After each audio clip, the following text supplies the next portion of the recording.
Hey guys, welcome back to my channel. I know it's been a minute since we chatted, but if you notice, I have a little bit of a different setup now. That's because I moved, but I'm back and boy, do we have a lot to talk about. From Kanye's late night tweets to some surprising celeb quarantine updates to news that has Swifties unable to calm down. We have a lot to get to, so let's dive right in.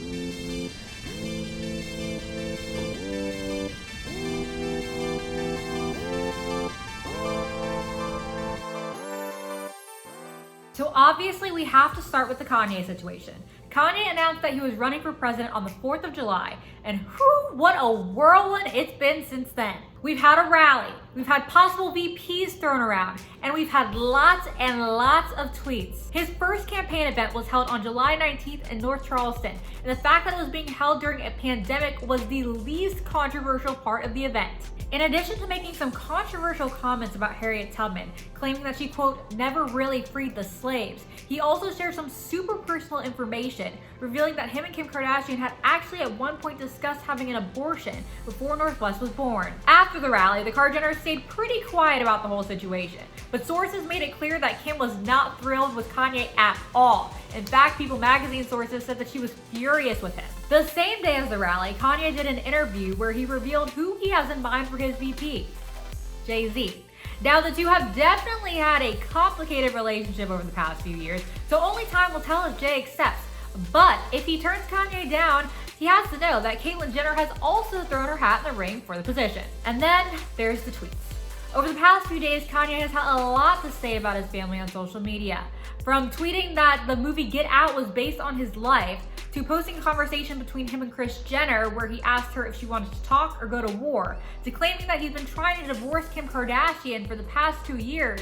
Things have gotten a little messy. In light of Kanye's recent behavior, Kim took to her Instagram story on July 22nd to talk about mental health and the fact that Kanye struggles with bipolar disorder. She said that he's a brilliant but complicated person and asked the media and fans to show compassion and empathy for the situation. Only time will tell how this plays out, but hopefully Kanye is able to get the help that he needs. Kanye wasn't the only rapper to make headlines this week. On July 20th, Nicki Minaj took to social media to share some monster news. She's pregnant! Her and husband Kenneth Petty are expecting their very first child together. In typical Nicki fashion, the pregnancy announcement photos were extra in the best way possible, and they featured a Beyonce-esque pregnancy announcement shot by no less than Dave LaChapelle, who, if you don't know who that is, has photographed several Kardashian Christmas cards over the years. No word on the gender of the baby just yet, but Nicki's baby is sure to be in good company, considering that this is like the 100th pregnancy announcement of quarantine. I mean, Teyana Taylor's pregnant, Katy Perry's pregnant, Gigi Hadid's pregnant, everybody's pregnant. Oh, and there are also reports that Justin Timberlake and Jessica Biel just welcomed their second little boy. So, I mean, that was a super surprise because no one even knew she was pregnant. But I mean, congrats to them too. While there are clearly a couple bursts to look forward to in the coming months, boy band One Direction is celebrating a rebirth of sorts. July 23rd, 2020 marks the 10-year anniversary of One Direction, which makes me feel super old because I've been a fan pretty much since the beginning. Like, What Makes You Beautiful came out and like, I was on that. Hardcore Directioner then, Hardcore Directioner now.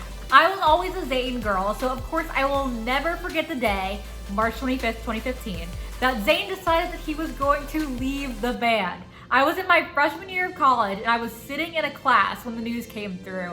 And I mean, for me at that point, class was over. Like, at the time I was writing for a news site, HerCampus, and I immediately started like penning a piece to express my sorrow and just like the grieving process of Zayn. I will actually include a link to that piece. It's still up. I'll include a link in my bio, so definitely check that out to see just how extra I was then and still am now. So that was 5 years ago. And then the whole band went on hiatus in 2016. So like for half of their 10 years together, they haven't really been together, but you know, it's okay.